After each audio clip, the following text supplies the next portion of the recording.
Hello दोस्तों, स्वागत है आपका मेरे यूट्यूब चैनल अमन की कहानियों में। अगर आपको डरावनी कहानियाँ सुनना पसंद है तो आप इस चैनल को सब्सक्राइब ज़रूर करें। ऐसा करने से आगे आने वाली वीडियो आपके पास आसानी से पहुंच जाएगी। तो दोस्तों, अब सीधे चलते हैं अपनी कहानी की ओर। आत्माएं, पिशाच और प्रेत पूरी तरह स्वतंत्र होते हैं। वह किसी को ना तो दिखाई देते हैं और ना ही उन्हें कभी आने जाने से कोई रोक सकता है। वो जब चाहें इंसानी दुनिया को अपना ठिकाना बना सकते हैं और अगर कोई उनकी राह में बाधा पहुंचाने का काम करता है तो वह उसे अपना उद्देश्य में सफल नहीं होने देते। खंडहर हो चुकी इमारतों और श्रापित जगहों पर तो रूहों का कब्जा होता ही है, लेकिन इंसानी जीवन का अंतिम पड़ाव कहे जाने वाले कब्रिस्तान में इनका आना जाना कुछ ज़्यादा होता है। वह मुर्दों के शरीर के पास घूमते हैं, उनके शरीर को घंटों निहारते हैं और चैन की नींद सो रहे उन शवों को जो भी परेशान करने की कोशिश करता है वो उसकी ज़िंदगी को जहन्नुम से भी बदतर बना देते हैं। ऐसा ही एक स्थान है लंदन का एक कब्रिस्तान, जहां वैम्पायर अर्थात पिशाचों ने अपना डेरा जमाया हुआ है। लंदन में स्थित हाईगेट कब्रिस्तान में स्थानीय लोगों ने हर रात पिशाचों को अपना डेरा जमाए देखा है। वो रात के समय खून की तलाश में इधर उधर घूमते हैं और अपनी राह में आने वाले हर इंसान को अपना भोजन बना लेते हैं। हाईगेट कब्रिस्तान के कई गेट हैं। यह वही स्थान है जहां दास कैपिटल के रचयिता कार्ल मार्क्स को दफन किया गया था। वर्ष 1839 में जब लंदन अत्यधिक मृत्यु दर जैसे हालतों से जूझ रहा था, तभी इस कब्रिस्तान को बनाने का काम शुरू किया गया था। लंदन में रोज़ काफ़ी लोग मर रहे थे जिन्हें दफनाने में स्थान नहीं मिल रहा था। लोग अपने परिजनों को घरों के आसपास दफनाने के लिए मजबूर थे, लेकिन ऐसा करने से बदबू और अन्य बीमारियां फैलने लगी थीं। इसी समस्या को हल करने के लिए हाईगेट कब्रिस्तान का निर्माण करवाया गया था। हाईगेट कब्रिस्तान में न जाने कितने मृत लोगों के शरीर दफन हैं, जिनकी रूहें अकाल मृत्यु के कारण इस स्थान पर अपना डेरा जमाए हुए हैं। ऐसा नहीं है कि यहाँ आत्माओं और पिशाचों को किसी खास दिन ही देखा जाता है, बल्कि यहाँ तो हर रात एक खौफनाक खेल खेला जाता है जिसके गवाह कई बार स्थानीय लोग बन चुके हैं। लेकिन इस खेल के देखने के बाद उनके साथ कोई न कोई हादसा भी ज़रूर होता है, जिसकी वजह से कभी वह इस बात का जिक्र नहीं कर पाए कि आखिर उन्होंने वहाँ ऐसा देखा क्या था। 1970 की बात है, जब स्कूल में पढ़ने वाली दो छात्राओं ने यह दावा किया था कि उन्होंने कब्रिस्तान के किनारे पर वैम्पायर को देखा है। इस घटना के बाद वहाँ घूम रहे एक प्रेमी जोड़े ने भी एक वैम्पायर को देखने की बात स्वीकार की। उनका कहना था कि कब्रिस्तान के तीसरे गेट के पास उन्होंने एक अत्यधिक लंबे चौड़े आदमी को देखा था, जो एक इंसान का खून पी रहा था। उसे देखकर उनके होश उड़ गए और वे भागने लगे। वे वैम्पायर धीरे धीरे उनके पास आने लगा, लेकिन किसी तरह वो अपनी जान बचाकर भागे। इस घटना के बाद कई अन्य लोगों ने भी वैम्पायर को घूमते फिरते देखा है, इसलिए आज इस स्थान पर किसी शव को दफनाया नहीं जाता और ना ही इस स्थान पर कोई आता जाता है।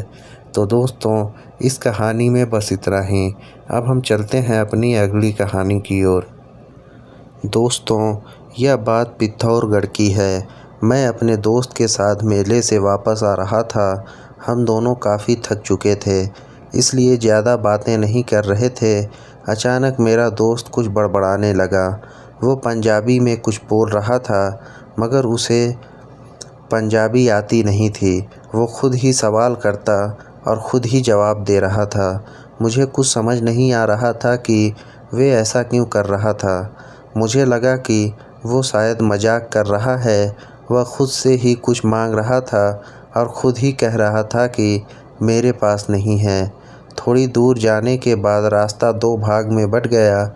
एक रास्ता गांव की तरफ जाता था तो दूसरा जंगल की ओर। वहीं पर मेरे दोस्त ने मेरा नाम पुकारा, देबू, और वहीं बेहोश हो गया। मैंने एक आदमी को, जिसने फ़ौजी की वर्दी और हरे रंग की पगड़ी पहन रखी थी, जंगल की ओर जाते देखा। थोड़ी दूर जाने के बाद वह गायब हो गया। मैं किसी तरह अपने दोस्त को घर तक लाया और सारी बात बता दी। उसके घर में थोड़ा तनाव वाला माहौल हो गया, मगर थोड़ी देर में वो होश में आ गया और थोड़े बहुत पूजा पाठ के बाद सब कुछ सामान्य हो गया। मैंने भूतों के कई किस्से सुने थे, पर वह आँखों देखी घटना मैं कभी भूल नहीं सकता। तो दोस्तों, यह थी हमारी दूसरी कहानी।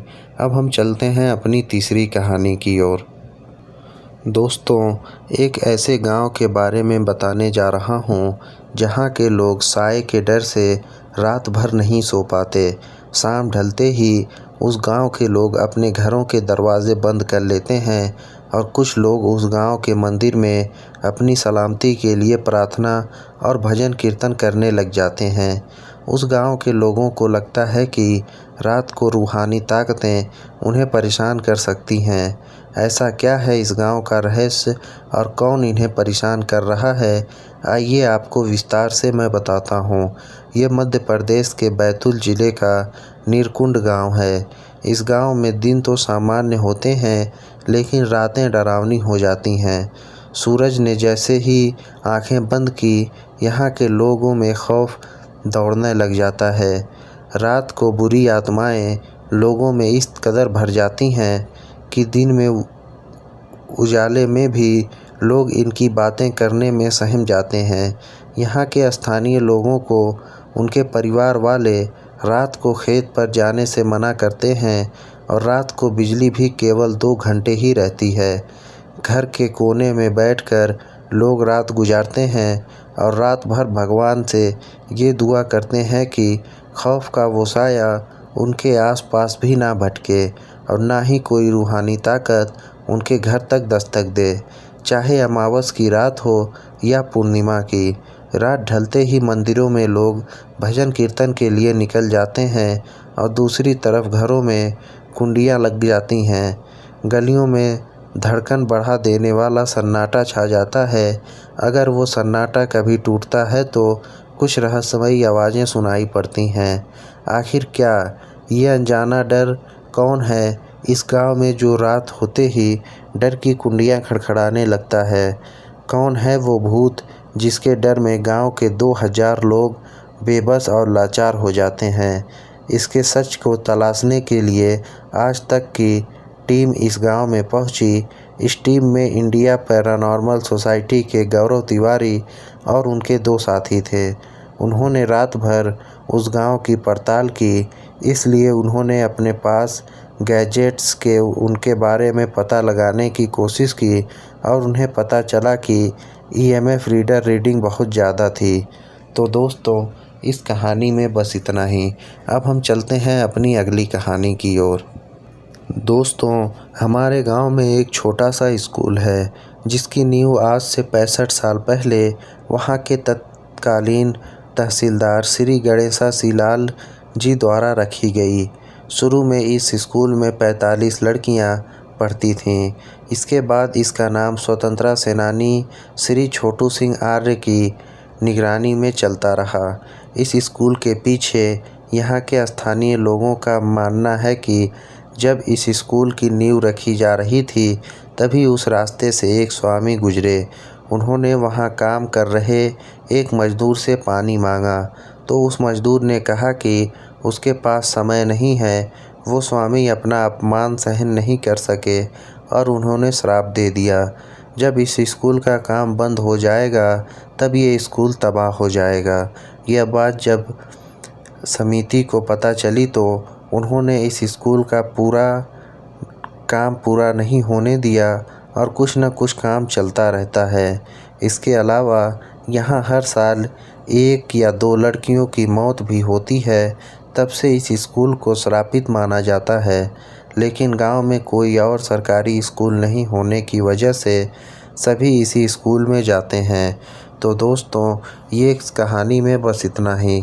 ये कहानियाँ आपको कैसी लगीं, अपनी राय कमेंट बॉक्स में ज़रूर दें। और अगर आपने ये चैनल अभी तक सब्सक्राइब नहीं किया है तो अभी कर लें। हम फिर मिलेंगे किसी नई कहानी के साथ। तब तक आप अपना और अपने परिवार वालों का ध्यान रखें। धन्यवाद।